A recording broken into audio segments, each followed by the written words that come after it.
Jumbo, fellow adventurers, Mike Dooley here to remind you in one way or another that your thoughts become things. Time for spiritual tune-up. I do these every Monday through Friday, 9:15 New York Standard Time. They're all recorded. The archives are on Facebook, Instagram, and YouTube. Here, I answer your questions about life, dreams, and happiness. Today is one of the most commonly themed questions I have received over my 21 years teaching this stuff, teaching metaphysics to give you more traction towards living the life of your dreams. How to stay positive when you're surrounded by negative people. Specifically, Mike, how do I not allow my muggle husband to ruin my manifesting fun?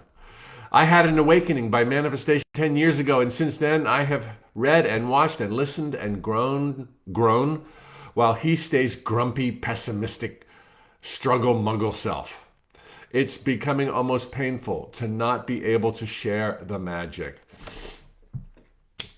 I've got 3 thoughts and then a conclusion. This will be a short one. First, don't need so much from one person. Okay?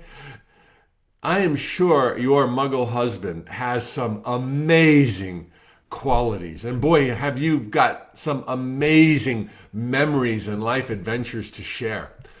Go there when it comes to interacting with your muggle husband. And go to others for your exploration of creativity, your understanding of the mysteries of the cosmos. Don't rely on one person to be your end-all and be-all. Have your groups of friends. This means going outside of your comfort zone. Your husband might not be wild about you having more and more friends. I'm sure it's going to be a balancing act, but you can go there. Of course you can have friends. Of course you can find groups. Of course you can have interests. And it's not important that the muggle go along with you. In fact, you don't want to spoil the awesomeness of the muggle. I am sure there's times that the muggle is the one you want to cuddle with the most.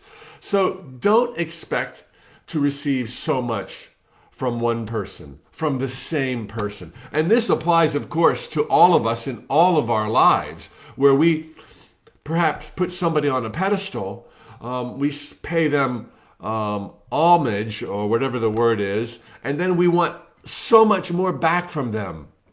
Hey, just chill. There's a lot of amazing human beings on earth that would love to share with you your deepest interests. So find those different segments and let there be a big party. Number 2, similar. Don't overly identify with your partner. Your partner's not you.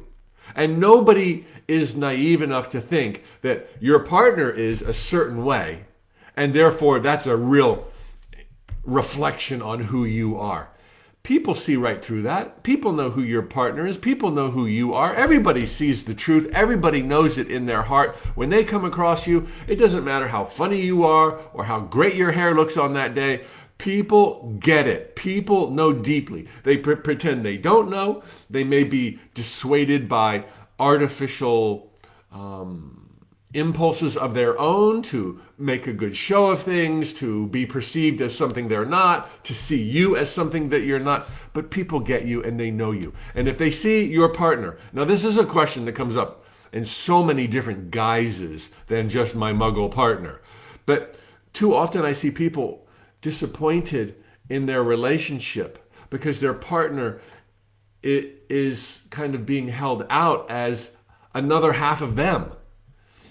Let your partner be your partner. And if they go through a bad week or a bad year, that's their deal. And you're there to love them. But they're not you. And nobody's going to be saying, oh, look, it must be because of you. Oh, that's who you really are. Excuse me. All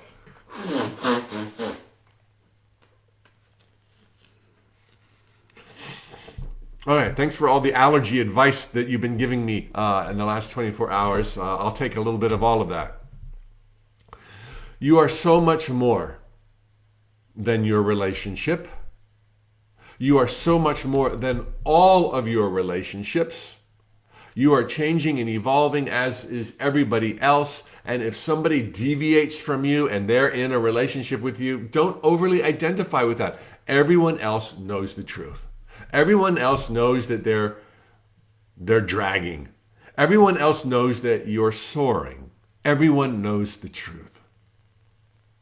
Takes a lot of pressure off, doesn't it? Number 3, normally I get this question in the sense or on the heels of a talk about living deliberately, creating consciously. We're spiritual beings. Our thoughts become things. And people are like, oh my, sometimes I think negative. Oh my, I work with a bunch of negative people. Oh why? Oh my, there's negative people in my home. How can I soar with the eagles when I'm surrounded by turkeys? You're not vulnerable. You can be surrounded by turkeys forevermore and still have the Midas touch. You can be surrounded by turkeys forevermore and still write a best-selling novel. You can be surrounded by turkeys and dodo birds and idiots for the rest of your life and still be happy. So don't think that you're so vulnerable, because you're not vulnerable. And do check out in the archive of these spiritual tune-ups 2 or 3 talks in a row I gave on vulnerability. And while I know that there is a place for vulnerability, it is usually a vulnerability that's defined totally different than I'm defining my vulnerability, that I'm defining vulnerability right now. You are not vulnerable. Don't even go there. Don't think of it. You are a gladiator of love and joy, rocking eternity here as a God particle, a spark of the divine to live your life on purpose. And ain't no muggle or boring, sad, lonely person gonna stop you from yours, okay? You're unstoppable.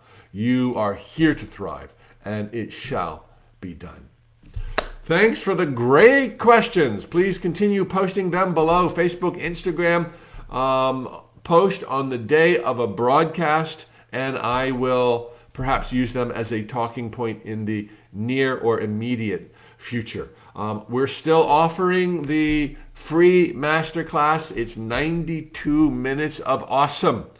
How to be a faster manifester by helping other people. So check it out at the link under this video that you're now watching in Facebook, or the link in my bio on Instagram. Have a great, awesome Thursday, and I'll see you tomorrow for Friday. All right, Stacy, Nelson, Kathy, thanks for being on Instagram. Lauren, good to see you, long time. Cedric, brother, glad you're here. Phil, thank you. And Priyanka on Instagram, Faith Like Gravity, that is solid. Interior Well-Being, Nick's Positive Vibes on Instagram. Thank you all. Thanks for the hearts, the waves. Thank you especially for sharing these links and forwarding them with your peeps, okay? Hasta pronto. Hasta luego.